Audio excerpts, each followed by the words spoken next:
మోహన్ బాబు గారు Telugu cinema industry గురించి అంటే మంచి కోసం ఏదో లేఖ రాయబోతున్నారని ఒక వార్త వచ్చింది. అది దేని గురించి అంటారు? నేను కూడా చూసా ఇంటర్నెట్లో న్యూస్. హ్మ్. దాని సారాంశం ఏంటంటే, మోహన్ బాబు గారు ఒక నిర్ణయం తీసుకున్నారు. హ్మ్. ఇండస్ట్రీ పరిస్థితి బాగలేదు ఇన్ సెన్స్ మన ఇండస్ట్రీకి ఏదో చెడు జరిగిందనో, లేకపోతే ఎవడో చేతబడి చేశాడనో కాదు. హ్మ్. పరిస్థితులు బాలేవు. అంటే ఒక హీరోకి 100 కోట్ల కలెక్షన్స్ వస్తే ఇంకెవడో ఓర్వలేకపోతున్నాడు. ఆ!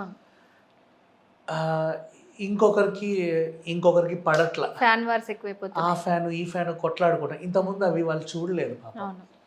అంటే వాళ్ళున్నప్పుడు. హ్మ్. ఇప్పుడు మోహన్ బాబు గారు ఉన్నప్పుడు అంటే ఆయన ఎన్టీఆర్ గారి దగ్గర చూసి ఆయన ఉన్నాడు. హ్మ్. దాసనారాయణరావు లాంటి వాళ్ళని చూసున్నాడు దగ్గరగా.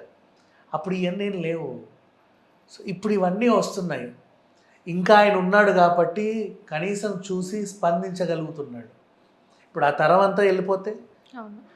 ఇప్పుడున్నోళ్ళు ఇక అందరూ ఒకడినొకడు పీక్కొని గీక్కొని మెడలు కోసేసుకొని చచ్చిపోతారు ఇంకా. పెద్ద మనుషులు ఉన్నారు కాబట్టే మనం ఇంకా ఇలా ఉన్నాం. హ్మ్. సీరియస్లీ. పెద్ద మనుషులు అంటే మంచి చెడు చెప్పేవాళ్ళు. ఇప్పుడు ఫర్ ఎగ్జాంపుల్ బాలకృష్ణ గారు ఉన్నారు. హ్మ్. పెద్ద మనిషి. కాబట్టి ఆయన వంతు సాయం ఏం చేస్తున్నాడో తెలుసా? ఇట్లాగే ఇండస్ట్రీలో ఇప్పుడు అన్‌స్టాపబుల్ అనే షో పెట్టి హ్మ్. ఈ చిన్న పుకార్లన్నిటిని చెరిపేసుకుంటూ వస్తున్నాడు. అవును. అంతెందుకు నిన్న బన్నీ ఎపిసోడ్ చూడు. హ్మ్. చిరంజీవి గారి ఫోటో చూపించాడు, పవన్ కళ్యాణ్ ఫోటో చూపించాడు, బన్నీతో ప్రభాస్. సరదాగా మాట్లాడించాడు. హ్మ్. గొడవలు వాళ్ళకే కదా. అవునవును. ప్రభాస్తో కూడా ఏంటంటే ఆదిపురుష్ సినిమా టైంలో ఒక కోతి చింపాంజీ ఫేస్ హ్మ్. అల్లు అర్జున్ లాగా ఉంది అని ట్రోల్ చేశారు. ఓకే. కావాలని పెట్టారని ట్రోల్ చేశారు. ఇట్లా చాలా ఉన్నాయి. హ్మ్. అవన్నిటినీ చక్కగా చెరిపేశాడు ఆ షోలో. హ్మ్. ఆయనకు పవన్ కళ్యాణ్ మీద ఎంత ప్రేమ ఉందో తెలిసింది. చిరంజీవి గారు అంటే ఏంటో తెలిసింది. హ్మ్. ఆయన మనసులో ఉన్న మాటలన్నీ చెప్పుకున్నారు. నీట్‌గా చెరిపేలా. అవును. ఆ! ఇట్లా ఆయన ఒక పెద్దరికం అంటే ఒక పెద్ద పెద్ద తరహా బాధ్యత తీసుకొని అవన్నీ చేస్తున్నాడు. హ్మ్. ఆయనకు అవకాశం వచ్చింది అన్‌స్టాపబుల్ కాబట్టి. మరో పెద్ద మనిషి మోహన్ బాబు గారు ఇవన్నీ చూసి భరించలేకపోతున్నాడు. హ్మ్. ఆయన వల్ల అవ్వట్ల. సో తనేమనుకున్నాడు, ఓ నిర్ణయం తీసుకున్నాడు. ఏంటి? మంచి నిర్ణయమే. అందరూ ఎందుకో కొట్లాడుకుంటున్నారు సరే, 2 నెలలకొకసారి, 2 మంత్స్‌కోసారి లేదా వీలైతే 3 మంత్స్‌కి ఒకసారైనా పర్లా. హ్మ్. సంవత్సరం 4 సార్లన్నా.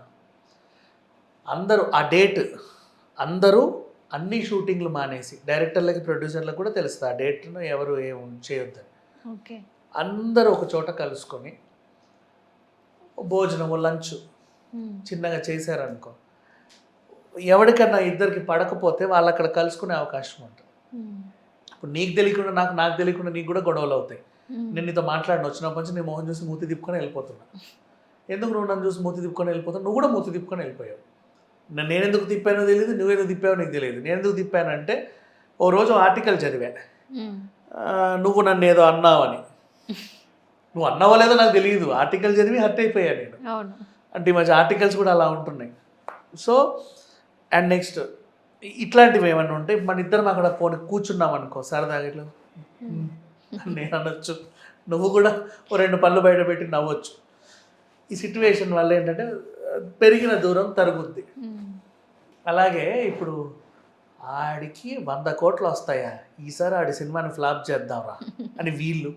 అరే వాడు మన సినిమాని ఫ్లాప్ చేశాడు. ఈసారి వీడి సినిమాని ఫ్లాప్ చేద్దాం. వీళ్ళు. వీడు వాడి సినిమాని ఫ్లాప్ చేసి, వాడు వీడి సినిమాని ఫ్లాప్ చేసి హ్మ్. ఇండస్ట్రీకి రావాల్సిన సొమ్ము కదా పోతుంది. అవును. అవును. అవునా? హ్మ్. పరిశ్రమ సొమ్ము నాశనం అవుతుంది.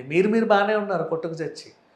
ఇది కూడా మంచి ఇది కాదు. ఇప్పుడు ఎట్లా క్యాషియరు, మేనేజరు ఇద్దరు ఒకరినొకడు కొట్లేసుకుంటే రిలయన్స్ స్టోర్ మూసేసినట్టు. అవసరం. రిలయన్స్ వాడు ఏం చేసాడు? పాపం వాడు అక్కడ స్టోర్ పెట్టుకోవడం పాపం అయిపోయిందా? హ్మ్. ఇట్లా. అంటే అట్లని కూడా కాదు. ఇప్పుడు రిలయన్స్ వాడు ఈ అపార్ట్మెంట్‌లో పెట్టుకున్నాడు కింద అవును. సెల్లార్‌లో. హ్మ్. ఈ అపార్ట్మెంట్ ఓనర్‌తో నువ్వు గొడవ పెట్టుకున్నావు. హ్మ్. ఖాళీ చేయండిరా అంటాడు. నష్టం అంబానీకి కాదు. నీకు కాదు కదా! అవును. హీరో విలన్ కొట్టుకొని కమెడియన్‌ని చంపేసినట్టు. ఇట్లా వింత వింతయన్నీ జరుగుతా హ్మ్. ఉంటాయి. ప్రపంచంలో అన్నీ ఇవే జరిగేవి. సో పెద్ద మనుషుల్లాగా ఉన్న వాళ్ళు ఒకప్పుడు డిసిప్లిన్ని చూసిన వాళ్ళు ఇవన్నీ ఓర్వక వంట పట్టక ఏ ఒక నిర్ణయానికి వస్తారు. ఎందుకంటే తర్వాత తరం బాగుండాలనేదే వాళ్ళ కోరిక. ఇప్పుడు మేము ఉండంగానే ఇన్ని గొడవలు ఉన్నాయి. రేపటి రోజు మేము లేనప్పుడు ఏమైపోతుంది పరిశ్రమ? అసలు ఒక ఈ పరిశ్రమ అనేదే పోతుంది, ఇంకా సర్వనాశనం అయిపోతారు మనుషులు. డిసిప్లిన్ లేకుండా పోతుంది. మోహన్ బాబు గారు మళ్ళీ డిసిప్లిన్ విషయంలో చాలా స్ట్రిక్ట్. సో ఇట్లాంటిది ఆయన తీసుకున్న నిర్ణయం నిజంగా చాలా బాగుంది. అవును. అండ్ మళ్ళీ ఇప్పుడు ఎట్లా ఉందంటే, ఇప్పుడు వీళ్ళకి ఏం తెలుసా కోర్ ఎక్కడ నుంచి నాశనము మొదలవుద్దో వీళ్ళకి తెలుసు. ఇప్పుడు ఈ ఫ్యాను ఆ ఫ్యాను కొట్లాడుకుంటున్నారు. వీళ్ళు ఏం చేస్తారు, ఓకే నా అభిమానులు వీడియో అభిమానులు అక్కడ కొట్లాడుకుంటున్నారు, నేను వెళ్ళి ఇన్ని వాటేసుకుంటే వాళ్ళు కొట్లాడుకోరుగా, అంతే కదా, నేను వదలకూడదు తెలిసినప్పుడు. అది మోహన్ బాబు గారి ఉద్దేశం. మిగతా హీరోలు కూడా ఉంటారు కింద వాళ్ళ ఫ్యాన్స్ కొట్టుకు చచ్చిన అసలు స్టేట్మెంట్ కూడా ఎవరు చావంటారా బాబు, మీరు ఎంతగా బాగా కొట్టుకుంటే నాకు అంత సంతోషం అన్నట్టు తిరుగుతూ ఉంటారు, ఏం బట్టనట్టు దులిపేసుకొని. ఇలా కాకుండా సో మోహన్ బాబు గారు తీసుకున్న నిర్ణయం ఏదైతే ఉందో నిజంగా నెక్స్ట్ జనరేషన్స్కి మంచిదని నేను అనుకుంటున్నాను. వై బికాజ్ ఈరోజు కలెక్షన్స్ విషయంలోనూ గొడవే, అన్ని విషయాల్లోనూ 1, 2 అని చెప్పట్లేదు, మా ప్రతి ఒక్క విషయంలోనూ అందరికీ గొడవలే.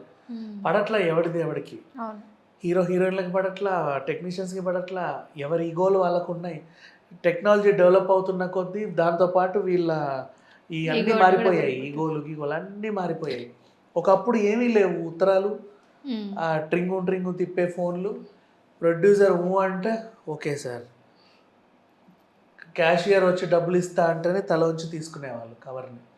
అన్నీ ఉండేవి వాళ్ళ దాంట్లో పద్ధతులు పాటలన్నీ.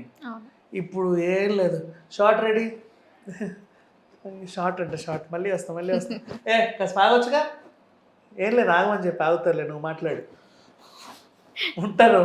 అంటే టెక్నాలజీ డెవలప్ అయిన తర్వాత ఇప్పుడు అవి లేవు. సో అప్పుడు అవి లేవు. సో ఇండస్ట్రీలో మార్పు కోరుకోవడానికి ఎంతమంది వచ్చినా స్వాగతించాలి. అండ్ దీన్ని పెద్దరికం అంటారు. పెద్ద మనుషులు అంటే వీళ్ళు. ఎందుకంటే కోర్ లెవెల్ నుంచి నాశనం కాకుండా ఆపగలిగే వాళ్ళు, ముందే నాశనాన్ని పసిగట్టి ఏ విధంగా దీన్ని నివారిస్తే బాగుంటుందని ఆలోచించే వాళ్ళు పెద్ద మనుషులు. నెక్స్ట్ తరం బాగుండాలని ఆలోచించేవాళ్ళు. అంతేగాని ఫ్యాన్స్ కొట్లాడుకుంటుంటే కొట్టుకు చావండ్రా అని చెప్పి ఎంజాయ్ చేసేవాళ్ళు. వాళ్ళకి కావాలని గొడవలు పెట్టేవాడు, అరే ఆడి సినిమా రిలీజ్ అవుతుంది అందరూ కలిసి మొత్తం సర్వనాశనం చేయండి రా అని చెప్పేవాళ్ళు పెద్ద మనుషులు కాదు.